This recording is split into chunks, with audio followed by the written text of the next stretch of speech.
हमारी आने वाली वीडियो से बाखबर रहने के लिए हमारे चैनल को सब्सक्राइब करने के बाद बेल आइकन पर क्लिक करना मत भूलिएगा।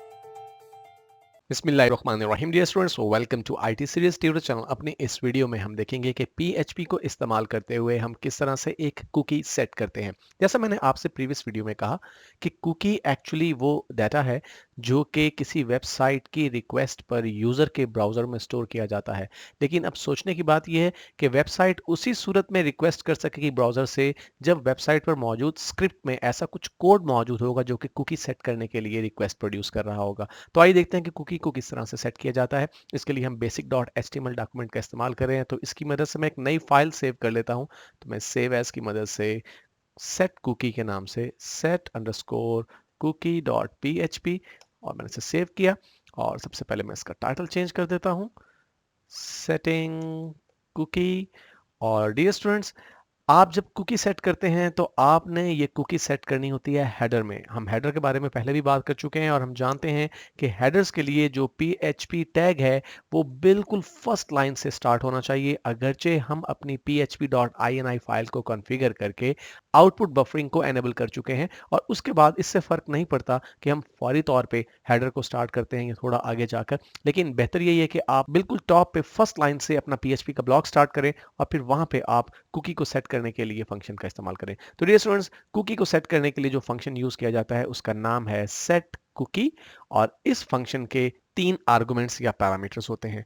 आपको इस फंक्शन में प्रोवाइड करना होता है कुकी का नेम, आपको प्रोवाइड करनी होती है कुकी की वैल्यू, और आपको प्रोवाइड करनी होती है उस कुकी की एक्सपायरी, यानी ये कुकी कितनी देर के बाद एक्सपायर हो जाएगी। तो मैं यहाँ पर 3 वेरिएबल्स डिक्लेयर कर देता हूँ और उन तीनों वेरिएबल्स के अंदर मैं ये 3 वैल्यू स्टोर कर देता हूँ। तो पहला मैं वेरिएबल रखता हूँ नेम और इस कुकी को मैं नाम दे देता हूँ टेस्ट का। ओके, उसके बाद दूसरा जो वेरिएबल मैं रखता हूँ उसका नाम मैं रख देता हूँ वैल्यू, और वैल्यू में कोई भी वैल्यू स्टोर कर सकता हूँ। लेट्स से मैं 55 की वैल्यू स्टोर कर देता हूँ। और तीसरी चीज़ है इसकी एक्सपायरी। तो एक्सपायरी के लिए मैं एक्सपायर नाम का वेरिएबल यूज करता हूं। और डियर स्टूडेंट्स, यहां पर अब मुझे सेकंड्स के अंदर टाइम मेंशन करना है कि ये कुकी कब एक्सपायर होगी, क्योंकि कुकी जब सेट की जाती है तो लाजमी उसकी कोई ना कोई एक्सपायरी सेट करनी चाहिए कि कितने दिनों के बाद, कितने हफ्तों के बाद या कितने महीनों के बाद ये कुकी एक्सपायर हो जानी चाहिए। लेकिन ये टाइम आपको मेंशन करना होता है सेकंड्स के अंदर। और ये टाइम कब स्टार्ट होता है? जिस वक्त पहली रिक्वेस्ट प्रोड्यूस होगी इस स्पेसिफिक यूआरएल के ऊपर जहां पर ये फाइल मौजूद है, जब इस फाइल को एक्सेस किया जाएगा तो ये कुकी सेट हो जाएगी उस स्पेसिफिक टाइम पे, और उसके बाद से वो काउंट डाउन शुरू हो जाएगा सेकंड्स का जो कि आपने मेंशन किया होगा। अब यहाँ पर प्रॉब्लम ये आ जाएगी कि हम किस तरह से इस चीज को डिटरमिन करेंगे कि कब इस फाइल को एक्सेस किया गया। तो डियर स्टूडेंट्स, इसके लिए एक फंक्शन है पीएचपी में, टाइम फंक्शन। टाइम फंक्शन का काम ये होता है कि जो करंट टाइम होता है, यानी जिस टाइम पे भी किसी फाइल को एक्सेस किया जाता है या जो भी करंट टाइम एग्जिस्टिंग होता है वो टाइम ये फंक्शन रिटर्न करता है। तो हम इस फंक्शन के अंदर ऐड कर देते हैं, प्लस कर देते हैं वो सेकंड्स जो कि हम इसकी एक्सपायरी रखना चाहते हैं। तो फर्ज कीजिए कि हम इस कुकी की एक्सपायरी 7 दिन रखना चाहते हैं। तो इसके लिए हमें क्या करना होगा? आप जानते हैं कि 1 मिनट में 60 सेकंड होते हैं, तो 60 सेकंड्स हो गए ये। और 1 घंटे में 60 मिनट होते हैं, तो ये 60 मिनट्स हो गए। एक दिन में 24 घंटे होते हैं, तो 24 से हमने इसे मल्टीप्लाई कर दिया। और एक हफ्ते में 7 दिन होते हैं। तो अगर आप 7 दिन एक्सपायरी रखना चाहते हैं तो आपको इस तरह से ये सेट करना होगा। अगर आप इसकी एक्सपायरी 7 दिन के बजाय 2 हफ्ते रखना चाहते हैं तो सिंपली इसे मल्टीप्लाई कर दीजिए 2 से। अगर आप इसे 4 हफ्ते करना चाहते हैं तो सिंपली मल्टीप्लाई कर दीजिए 4 से। लेकिन हमें इसे 7 दिन की एक्सपायरी देनी है। तो ये हमारी एक्सपायरी का टाइम सेट हो गया। अब इस फंक्शन को यूज करते हुए हम इन तीनों आर्गुमेंट्स को पास कर देते हैं। तो पहला आर्गुमेंट हमें जो है वो नेम का प्रोवाइड करना है, तो मैं यहाँ पे टाइप करता हूँ नेम। दूसरा जो आर्गुमेंट है वो है वैल्यू का, तो उसका नाम हमने रखा है वैल्यू। और तीसरी चीज है हमारी एक्सपायरी, जिसका नाम हमने रखा है वेरिएबल एक्सपायर। लीजिए, हम इसे सेव करते हैं और सेव करने के बाद ये स्टूडेंट्स हम जाते हैं ब्राउजर में। तो हम ब्राउजर में जाते हैं और ब्राउजर में हम एड्रेस टाइप करते हैं local host slash IT series slash set underscore cookie dot PHP और एंटर प्रेस करते हैं। तो आप देख रहे हैं कि हमारे पास कोई आउटपुट प्रोड्यूस नहीं हुआ। डेफिनेटली कोई आउटपुट प्रोड्यूस होना भी नहीं चाहिए था।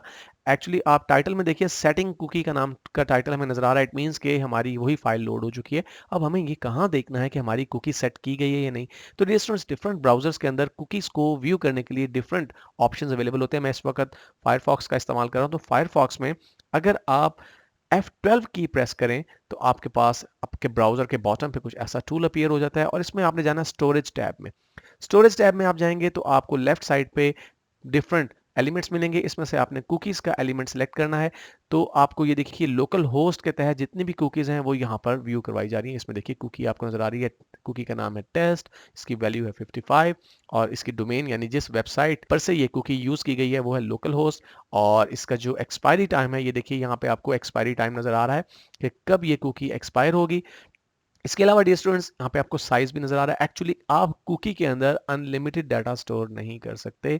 कुकी की एक स्पेसिफिक लेंथ है कि आप इसमें क्या डाटा स्टोर कर सकते हैं। और एक और खास बात वो ये डियर स्टूडेंट्स कि इसकी वैल्यू यहाँ पर एग्जैक्टली विजिबल है, क्लियरली विजिबल है। इट मीन्स कि आप कुकी में कोई ऐसी वैल्यू स्टोर नहीं कर सकते, कोई ऐसा डाटा स्टोर नहीं कर सकते जो कि आपकी साइट के लिए क्रिटिकल हो, क्योंकि ये कुकी यूजर्स के लिए आसानी से एक्सेसिबल है। कोई भी यूजर जो वेबसाइट को एक्सेस करेगा उसके ब्राउजर पे ये कुकी स्टोर हो जाएगी। तो आप कोई क्रिटिकल इंफॉर्मेशन कभी भी कुकी के अंदर स्टोर नहीं करेंगे। हाँ, अगर आपने स्टोर करनी है तो आप उसे एनक्रिप्ट करने के बाद स्टोर करेंगे।